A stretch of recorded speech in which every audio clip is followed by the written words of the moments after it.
Hello दोस्तों, नमस्कार दोस्तों। ये जो ध्रुव राठी की वीडियो 1 महीने पहले आई थी, द डिक्टेटरशिप, यूट्यूब पर धमाल मचा रही है। उसने 1 महीने के अंदर पहले जो है तो 2 करोड़ लोगों ने देख चुके थे। तो ये देखिए दोस्तों, ध्रुव राठी की जो तो पहले वाली वीडियो 2 करोड़ जो तो 1 मंथ में क्रॉस कर गए थे। 2 करोड़ लोग देख चुके थे। उसके बाद जो है तो पहले ये वीडियो देखिए, फिर उसके बाद पॉलिटिकल पार्टी को चाहे उसको वोट दे सकते हैं। जिस पॉलिटिशियन को सबसे ज्यादा वोट मिलते हैं वो पावर में आता है, तो ऑब्वियसली डेमोक्रेसी तो है हमारे देश में। लेकिन ये सवाल इससे कहीं ज्यादा गहरा है। जो मैं आपको आगे इस वीडियो में आज दिखाने वाला हूं वो काफी शॉकिंग होगा। इस वीडियो को देखने के बाद आप सोचने पर मजबूर हो जाओगे इस सवाल का वाकई में सही जवाब क्या है। हालांकि अगर आप इस टाइप के लोगों में से हो जो प्रधानमंत्री मोदी को प्राइम मिनिस्टर मोदी, वो हमारे लिए एक अवतार है, वो एक साधारण मनुष्य नहीं है। प्रधानमंत्री इस देश के भगवान विष्णु का अवतार है। या फिर आप इस टाइप के लोगों में से हो जिन्हें लगता है कि मोदी जी ने किया है तो कुछ सोचकर ही किया होगा। आप अपना दिल ऑलरेडी मोदी जी को दे चुके हो। मोदी हमारा पति, हमारा भाई, हमारा बाप, हमारा गुरु है।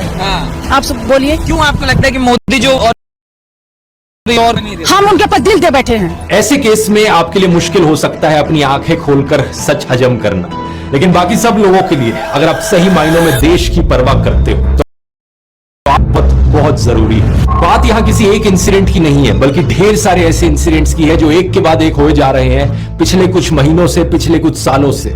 वो सारे इंसिडेंट्स जो सिर्फ एक चीज की ओर इशारा करते हैं कि हमारा देश वन नेशन वन पार्टी की ओर आगे बढ़ रहा है। मीडिया से ऑपोजिशन की आवाज को पूरी तरीके से खत्म कर देना, एमएलए की हॉर्स ट्रेडिंग, इलेक्टेड सरकारों से पावर छीन लेना नए कानून बनाकर, एजेंसीज का वेपनाइजेशन, ईडी सीबीआई का प्रेशर बनाकर ऑपोजिशन पॉलिटिशियंस को जेल भेज देना, स्टेट गवर्नमेंट्स की वर्किंग में इंटरफेयर करना, गवर्नर्स का खुद को जिता लेना। मैं प्रधानमंत्री मोदी से कहना चाहूंगा, थोड़ी मर्यादा रखिए।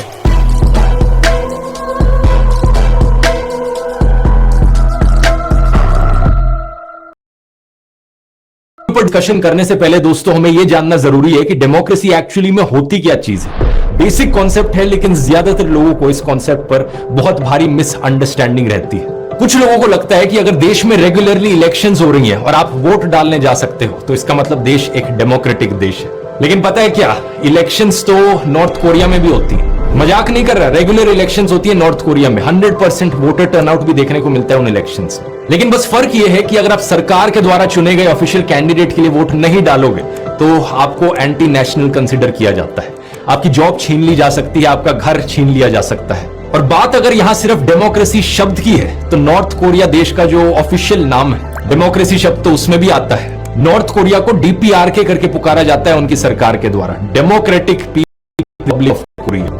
लेकिन सच्चाई क्या है तो ये देश एक डिक्टेटरशिप ही। सिमिलरली रशिया को भी एक डिक्टेटरशिप कंसीडर किया जाता है, लेकिन इलेक्शंस तो वहां भी होती है। बस फर्क ये है कि जो भी कैंडिडेट पुतिन के खिलाफ खड़ा होता है वो किसी ना किसी कारण से कभी उसको डिस्क्वालीफाई कर दिया जाता है, कभी वो अचानक से मार दिया जाता है। तो इससे एक बात साफ हो जानी चाहिए आपको कि सिर्फ इलेक्शंस तो दूसरी वीडियो डरा हुआ डिक्टेटरशिप वीडियो आई, जो यूट्यूब पर 2 से 3 दिनों में ही 2 करोड़ लोग देख चुके हैं और यूट्यूब पर तहलका मचा दिया। पहले ये वीडियो देखिए दोस्त, ये देखिए दोस्तों, जो है तो 2 से 3 दिनों में ही 2 करोड़ से ज़्यादा व्यूज हो चुके हैं। इस प्रकार ध्रुव राठी की वीडियो लगातार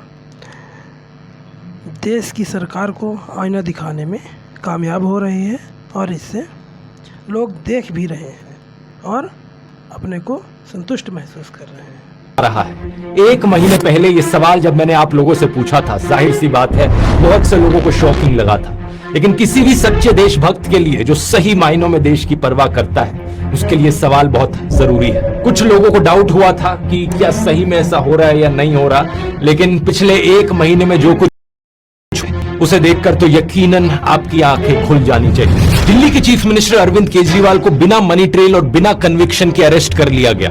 3 में से 2 इलेक्शन कमिश्नर्स को प्रधानमंत्री मोदी की मर्जी के अनुसार अपॉइंट किया गया। इलेक्टोरल बॉन्ड्स, इतिहास के सबसे बड़े घोटाले की खबरों को टीवी चैनलों से और अखबारों से गायब कर दिया गया। देश की सबसे बड़ी ऑपोजिशन पार्टी कांग्रेस कह रही है कि उनके बैंक अकाउंट्स को फ्रीज किया जा चुका है, वो कैंपेन नहीं कर पा रहे। सालों पुराने केसेस को लेकर इलेक्शन से एकदम पहले इनकम टैक्स डिपार्टमेंट ने इन पर 1700 करोड़ का फाइन लगा दिया। रिपोर्ट किया जा रहा है कि कम्युनिस्ट पार्टी पर भी 11 करोड़ का फाइन लगा दिया।